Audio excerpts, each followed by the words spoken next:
I'm feeling so light, hearing the angelic sounds of our ancestors singing through the night for the supernova body. Listen to the realms of beyond, sacred wisdom healing my mind. Chakras align when I listen to supernova day. It's more than a podcast, it's a whole vibe. Expanding consciousness as you shift your mind. Tune into the supernova body so you can raise your vibration. Don't be afraid to make changes and create a new you. It's more than a podcast, it's a whole vibe. Expanding consciousness as you shift your mind. Supernova body, a cosmic party. New way of life, it's a supernova body.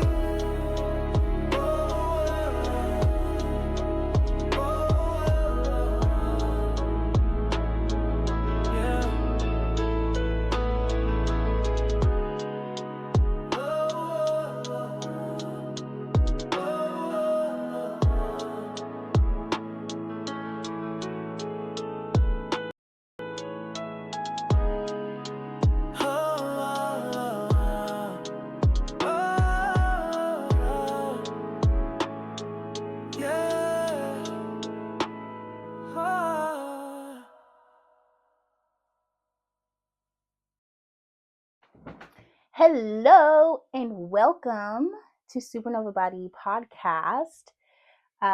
This is episode 16, season 2. And today we are talking about a topic that is, disclaimer, heavy, okay? We are talking about sexual assault and what that can do to our life and our experience. So, if this is a topic that you cannot handle, have no interest in, or appreciate the trigger warning for, I ask you to politely find something else to do. And it's okay. Come back when you're ready. Come back or don't. If you never have an interest in this topic, that's fine. That's absolutely a-okay. But you may know somebody or have experienced yourself, or are just curious and you want to understand just for the purpose of having knowledge. So if this is something that you want to discuss and explore further with me today, then I suggest you tune in and keep it posted where you're at. And if it's just not the day, then come back another day or don't. It's up to you. Completely up to you. Free will. Okay. All right. Finding peace after sexual assault is a journey. It's not a destination, and it's unique for every single survivor, right? I don't necessarily use the term survivor. I usually say person, because we are people, and our experiences don't get to change or transform who we are, right? We can make it look like what we want to. So if I don't use the term survivor and use people, that is why. It often involves processing trauma, reclaiming agency, and rebuilding a sense of safety and self-worth. It is a testament to incredible resilience. And I will be the first to say, as someone that has experienced various levels of sexual assault, that I used to hate and still find issue with someone saying that I'm resilient, right? Because it wasn't by choice. Okay.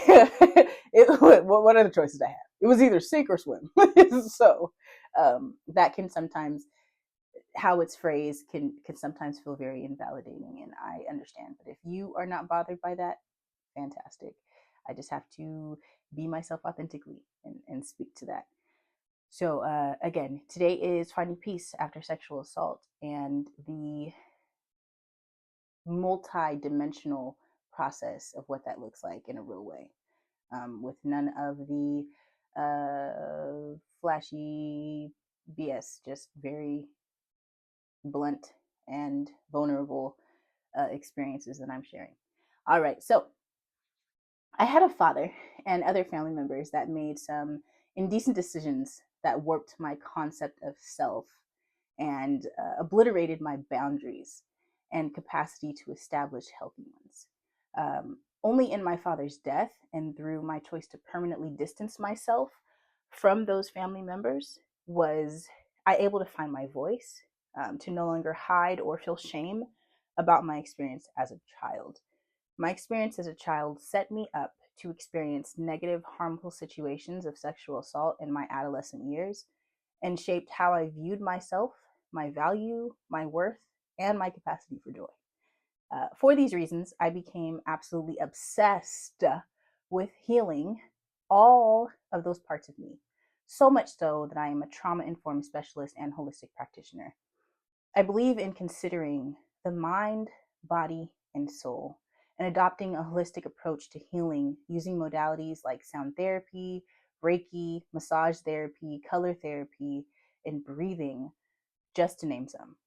Talk therapy isn't for everyone, and for many, many, many years, it was not for me. I simply could not speak the past and relive it. I could not admit that these things happened to me. What would that make me? you know, what would people think of me? Um, while I did not share explicit details, I share enough, according to my limits and boundaries. So while I will not go into detail and I will not ever be explicit with you, I will share enough so that you understand that I have the capacity for this. I have done the work intimately so that I could have the capacity for this, not just for myself, but for other people. I chose this specialty to offer a space that I didn't have, to create an environment for healing that was broad and diverse. Because I specialize in trauma and neurodivergence does not mean I limit myself or spend all my time in this space, which is why all of our conversations have been about everything else, and today is the first time we've talked about it. I offer a hand to those in need and recognize that I am merely a conduit, okay? And if that means all I do is give a hug or a handshake, that's all that I will do. And I'm okay with that because I am no one's savior. I am not God, and I am not going to magically change somebody's life by a service that I offer overnight, right? And if God uses me to do something that is transformative in the life of someone else, that is still God. All right. Um, yeah.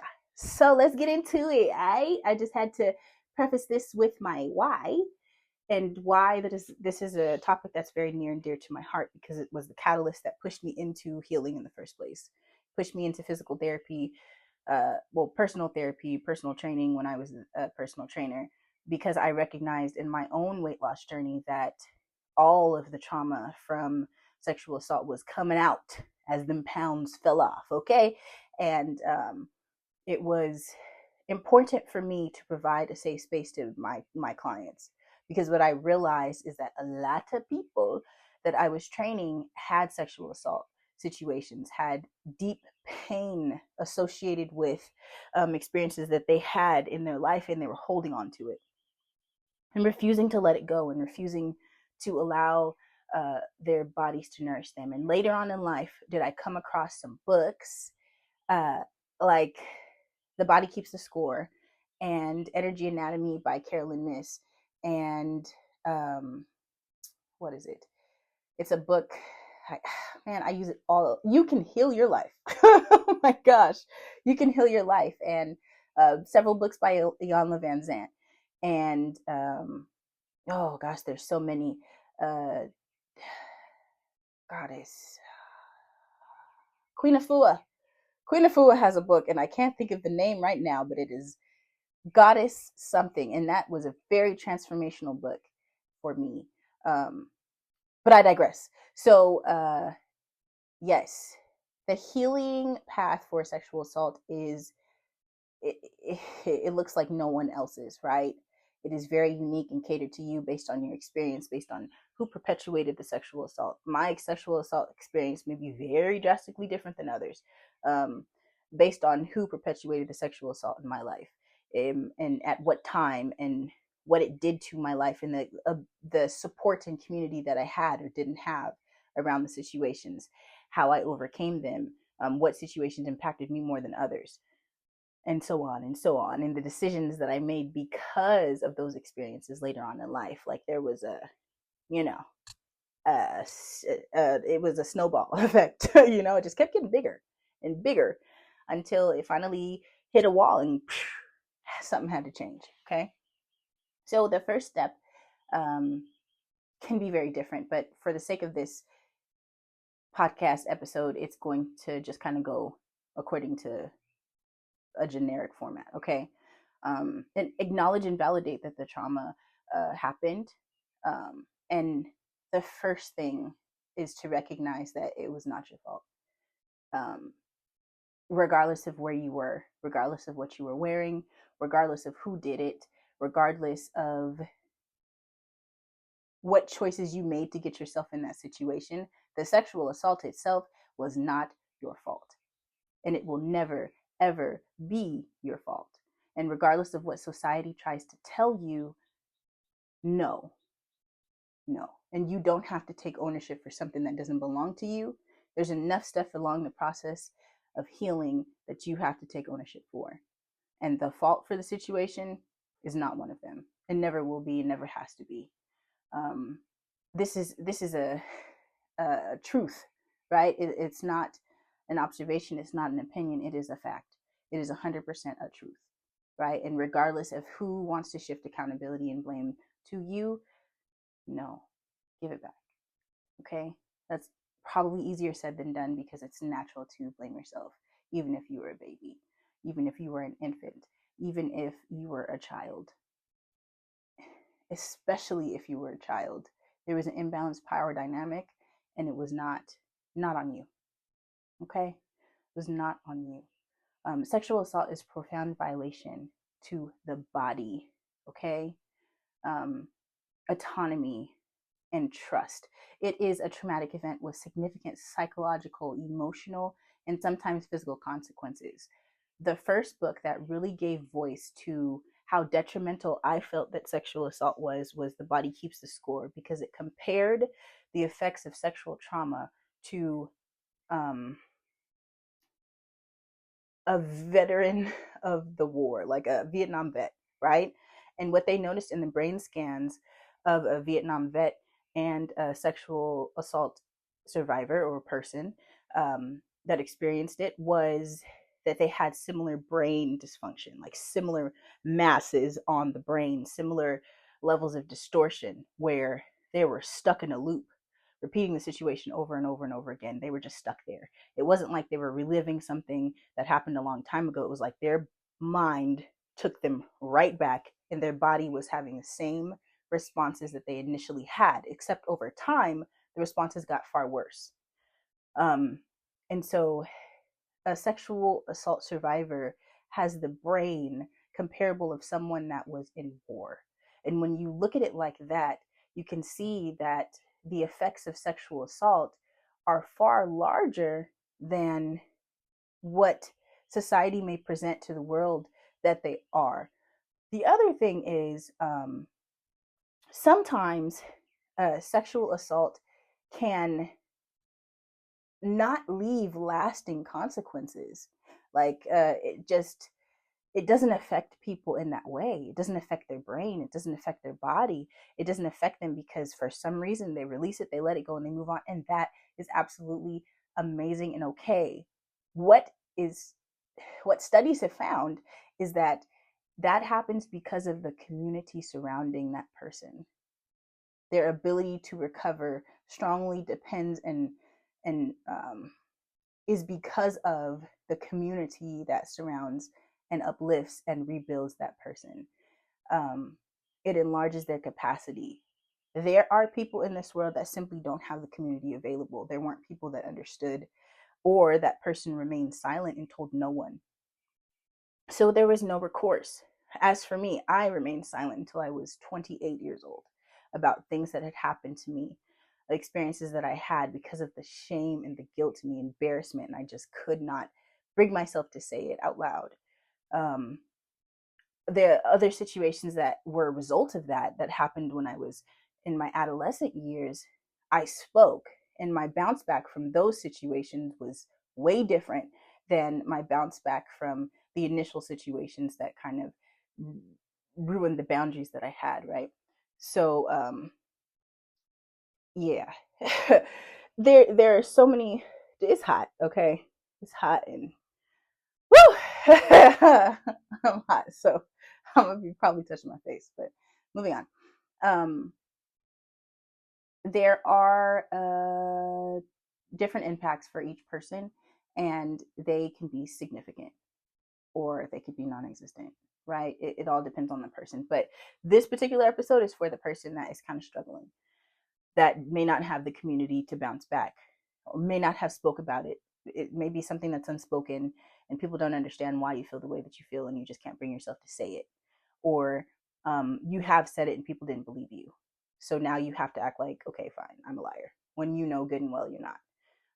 This is for people that are still struggling with, maybe it was a dream, right? No, it probably wasn't. You're remembering and you're reliving a situation um, that happened, maybe not in this lifetime, maybe in another lifetime, and it's manifesting. Or maybe it definitely is this lifetime, and it's someone that you trusted, someone that you still trust. And the shame and embarrassment and confusion of all that is putting you in a space where you just cannot um, process it in a healthy way, right? So, okay. um, Again, the reactions that you may have, whether they're shock, fear, guilt, anger, depression, anxiety, flashbacks, disassociation, putting it in a box and act like it doesn't exist, difficulty sleeping, changes in your appetite, trust issues, challenges with intimacy, not wanting to be touched, developing certain reactions and aversions out of nowhere. They're all, call it, common and valid responses to trauma. However, you respond, adopting new coping mechanisms, adopting things that may be negative in the moment, maladaptive characteristics and personality traits.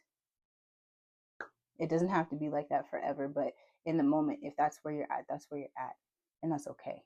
What happened was major, it was massive, and we're not going to minimize it in this space. We're not going to make it small or palatable. The reactions and the feeling that you have are all valid and warranted. Okay, so here are some key pillars of healing. So, seeking professional help is sometimes the go to, right? Seeking out someone to help you through. And that can look very different. It is not a linear experience. I have had clients specifically that uh, react very well to Reiki, no touch Reiki, not touch Reiki where, hands are on, but hands off Reiki where it's just either distance Reiki or um, just hovering over the body.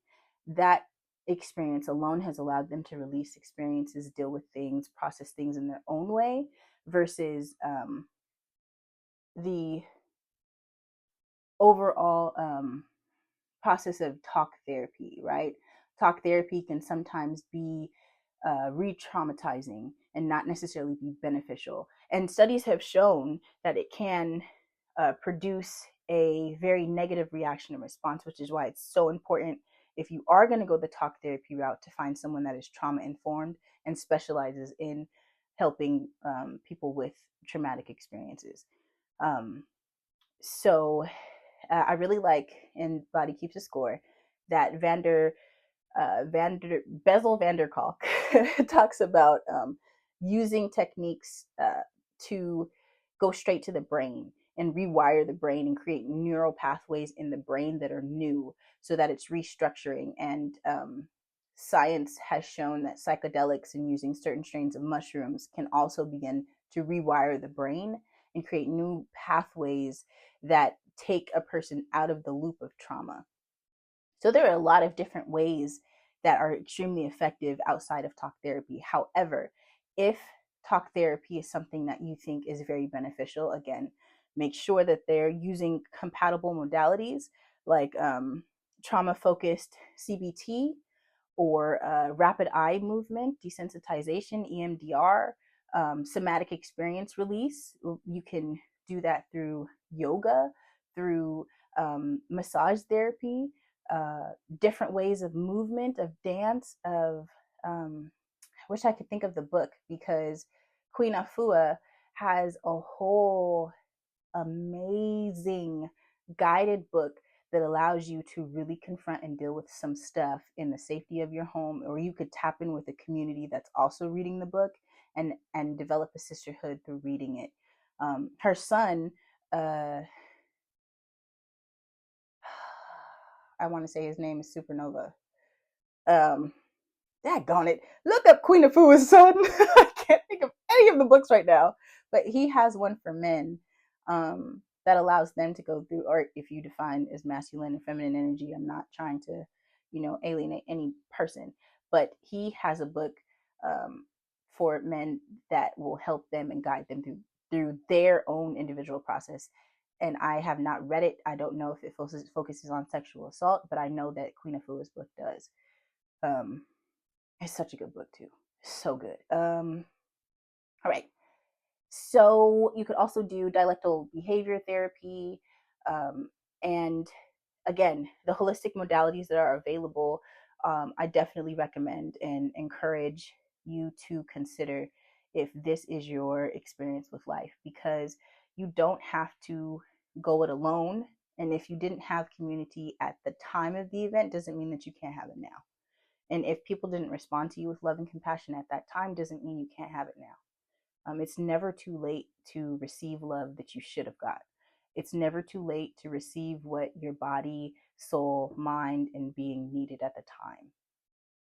Don't hold yourself back from having help and having love in whatever form that looks like, because it doesn't matter if it happened when you were 3.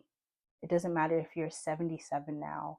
If you just want to spend the rest of your life free from it, it's okay to get help.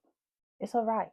It really is all right. And there are people in this world that have the capacity to hold all that is you. All that is you. They are ready. They've heard it all. And your story won't be something that shifts their experience or makes them stay up at night because of what you went through. They are able and capable to be a supporting and guiding person along your journey. And if I ain't the person for you, I can help you find them. Okay. So just get into it. Okay. Really lean into it. There are also rape crisis centers, hotlines specifically for sexual assault, and advocacy crisis counseling in the moment, like RAINN, which is RAINN, and the NSAH, which is the National Sexual Assault Hotline, which is 800-656-HOPE. That's HOPE. You could also chat online. They also have a feature where you could text them, so you can kind of, protect your privacy or autonomy or whatever. But there are support groups in pretty much every single state, city, or whatever. But if you feel that your specific sexual assault experience is different than anybody else, I'm telling you, there's a space for you. Reach out, okay? There is a space that is designed for you that will be safe for you, and somebody has a resource, and together we can find that. There is a network of social workers, and a social worker that knows a social worker knows somebody that knows somebody that knows somebody, and they will work hard for you to get what you need. That's literally what they're trained and programmed to do, especially if they went to a HBCU. Okay. So all right. Prioritizing building a strong support system is vital, because this process is not linear. Okay, there are ups and there are downs. All right, and that's to be expected. And no one is expecting you to have the perfect healing process where you start today and you never have a bad day again. That's just not to be accepted because of what has happened. And that's okay. And if you do have a straight, linear, amazing journey where you don't have no bad day, hello, okay, congratulations. That is amazing. If by chance you don't, that's okay too. And that too is amazing because you're still choosing to get every day and rise and choose to be a better you for the sake of yourself and your happiness. And what that person did is not stopping you from living your life in any capacity, right? You are living the life that you were purposed to live, right? And there are a lot of experiences and feelings that you may have surrounding that, of uh, why me? Why is this my purpose? Why am I living this experience? Like, what? Um, and finding and understanding your why is integral also, so that that could be your anchor to keep you grounded on days when you don't see hope in the future. Um, and those days are okay. Having a support system around you and having a strong community means that you recognize that you're having those dark days, and you reach out to those people that are safe for you to reach out to and say, hey, hey, I'm holding on by the grace. I'm holding on by the hair of my chin chin chin. I am barely making it. And these people, these safe spaces can be a support in those moments because they are needed. And ensure that these people are non-judgmental. They don't have to try to fix nothing. Okay. um, that's not their job. They're just there to be a support, to be a shoulder to lean on, to hear you vent when you might not say everything that's right and politically correct, when you might not have a positive thought in your body, because toxic positivity is real, and every day is just not going to be perfect. It's not. I don't, that's not pessimistic. It's just facts. Like, all the manifestation and everything doesn't mean that you're still not going to grow. And growth sometimes is uncomfortable, right? But it doesn't mean it's for our bad, it's for our good. I digress. Selective disclosure is also a thing, okay? I don't tell everybody. Now, a lot of people might know, but there's so many people that have met me and have no idea and never will know the specifics or who or why or how or what or when, outside of the disclosure of the family members. Um, the main family member, and just, well, not even the main, just one of the family members I mentioned was a father. But other than that, um, you won't know who the other family members are because that's not relative. Um, and it's my business, okay? It's my choice to disclose what I disclose, when I choose to disclose, how I disclose it.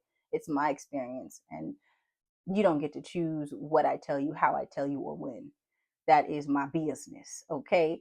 Uh, very much so my business, and very much so my boundary that keeps me safe because of experiences I have went through that taught me that selective disclosure is the way to go. And setting boundaries as a result of that has helped me and is very crucial, for protecting my energy, my sense of self, and anyone else's, because safety in all of our relations going forward is so important. Clearly communicating our needs and our limits, will help us in the future make better choices and decisions in our life. Um, and then, okay, prioritizing self care and well being is paramount. What that looks like is so different for everyone. That may look like healthy isolation. There's a difference between unhealthy isolation, which leads to going deeper into the hole, and then there's healthy isolation, which is introspective and results in awareness and growth with the intent to reconnect with society at one point in time. Um, our physical health is so important. So, getting adequate sleep, nutritious food, which could look like something that's just comforting, or it could look like changing your diet to be something that aligns more with holistic living or health. Um, Regular exercise, choosing activities that make you feel strong, because sexual assault can sometimes make you feel so weak and so out of control, and not necessarily, eh, you know, in a space where you feel you can change or do anything. So working out and doing activities that make you feel strong and feel like you're reclaiming your autonomy, like yoga, walking, or dancing, or kickboxing, or weightlifting. Those are things that can bring back that sense of self, that sense of I can do this, I've got this, I can protect myself. Um, Staying hydrated and regulating your nervous system. That could look like breath work.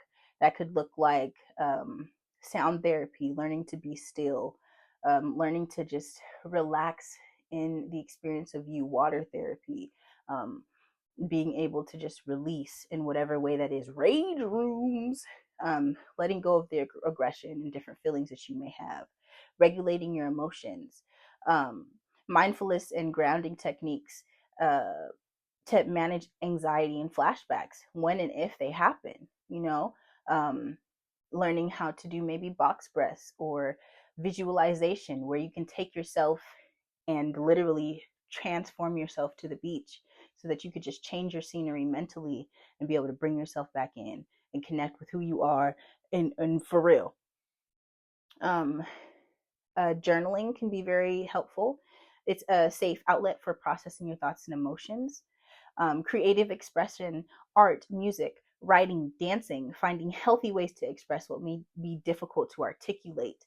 Sometimes you can only dance it out. Sometimes you can only act it out. Sometimes you can only draw it out. Sometimes you can only cry it out. And all of those creative expressions or processes of release are helpful in the process. So finding safety is important to rebuild your sense of self. That could look like surrounding yourself in spaces that feel really good and safe and are sensorially appealing and that look good and feel good and smell good and taste good and are just a pleasant experience because you may need that. Reclaiming your body is also a major part that may be difficult to do alone but also may be very scary to introduce somebody else into. That could look like uh, mm, massage therapy, which I know can sound like I don't want nobody touching on me, but they are professionals.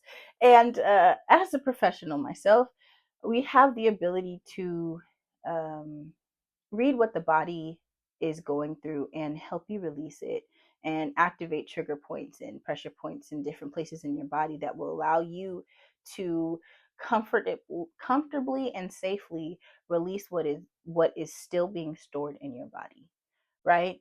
And in those spaces you can release the trauma that the body is holding on to. In those spaces you can be grounded with assistance of someone else that is helping you navigate an experience that shifted your being. Um, Also, again, boundaries. I don't know if I need to reiterate anything about boundaries or core values. I've said it in every single episode this entire season. But making sure that you have strong boundaries is integral to this point in time in your life. And um, making choices and decisions about your life that make you feel empowered and autonomous, which essentially just means make you feel like you're in control, are integral. Um, Getting involved in advocacy and sharing your story may help others find the courage and power who identify with your story to do something about it. That may be the walk that you choose, or it may not be. Again, self disclosure is your choice and your decision, and you don't have to become an advocate if this is not what you're trying to do with your life. Um, but if it is, go for it. Be supportive to someone else, be a safe space for someone else, even if it's not your profession or what you make of your life. You don't have to find your identity in being a survivor. It could just be another list on your resume. It doesn't have to be everything you are, right? um, and also challenge negative thought patterns, whether you seek to do that with assistance, through community, or just by yourself. Checking your thoughts like, we ain't doing that today. Nope, we're not going there. Nope, not at all. Um, yeah, no. I, I, I will, I will add this. I sought so much refuge in the Bible to get a better understanding of justice and how God saw um, the God of the Bible, how the God of the Bible, God saw rape and injustice. And I came across the story of Tamar, and I was outraged, and I was so upset, and I was like, David, how could you let this happen, bro? Like right under your own nose. Um, but it did happen, right? And his response to it wasn't necessarily the greatest, and it led to just absolute mayhem for him hiding in a cave for years, hiding from his own son because he handled it so poorly. But what I realized is that God doesn't handle it poorly for us. And it took me a long time to connect those dots and see that in other stories, there were brothers that were like, absolutely not, everyone must die because of the violation. So there's direct contrast in how people handle it and the results and consequences of not handling it right. And I can lean on that. I've also found peace in God consciousness and higher self thoughts and processes where um, I can look at the situation in a multi-tier. Carolyn Miss has a really good book about trauma, and in that, it talks about how you write the trauma of the person that traumatized you and get a better understanding of what may have been the motivation. And sometimes when you're in the beginning of your process, you're like, I don't give a damn about nothing about this person. They horribly hurt me. I don't care what happened to them. But typically, people don't perpetuate pain on others unless pain was perpetuated on them. So when you get to a point at the end of the process, releasing that person and understanding that you, not only were you not at fault, but it would have been someone else had it not been you. It had nothing to do with you at all. You were just in that space at that time. That person was going to do that, period, because that's who they were, not who you are. So I said all that to say sexual assault is nothing that you are, right? It is everything that that person is or was or had an opportunity to do, right? The opportunity presented itself and they took it because of who they were or are, not because of who you are. And who you are has to be who you are in spite of what has been done. And that may seem hard right now or impossible right now, or this may be affirming what you've already decided in your heart, mind, and soul. However, in your personal thought process of challenging those thoughts, affirm yourself, remind yourself that you are still worthy, that even if you may have had family members that didn't fight for you, even if you may have had friends that didn't understand and dismissed you, even if you may have been in situations where those around you didn't believe you or didn't care or could not handle it or didn't have the capacity, that you are still worthy of someone having that capacity, space, time, love, admiration, and value for you. Your situations that were inflicted upon you by other people has nothing to do with your worth. And whoever tries to say that it diminishes your worth or your value is incorrect, and they are wrong. And their concept and their thought process is not aligned with where you're going. So release them and it and whatever else, because you are worthy, you are valuable, and you can change the trajectory of your life regardless of what somebody else inflicts upon you. That has more to do and everything to do with who they are and nothing to do with you. So even if someone has given you this gift of sexual assault, you can make it whatever you want it to be. And there are ways and there are methods of help that are available and ready for you whenever you want them. Again, if I am not the person for you, I can help you find the person for you. And if I don't know somebody, I know somebody that knows somebody. So, hey, there's somebody to help you, okay? So don't let that be a limitation to keep you from adopting a life of peace. Okay, And it's also important that you remember that patience is a powerful tool. Being patient with yourself, being patient with the process, and not expecting it to look like someone else's process is integral for your experience. So trust the process, even when it feels overwhelming, even when you're having a down day. Okay, check in with yourself regularly. Check in with yourself and be honest with yourself and those around you, of where you are. Love and support is here for you. And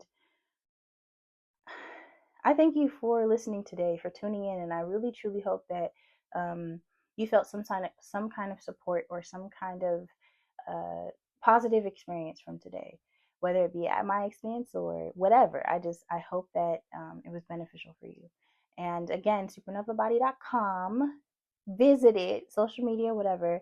If you need more support, I am here and available. And if it ain't me, it could be anybody, and I help you find them. So you don't have to ever feel like you without community.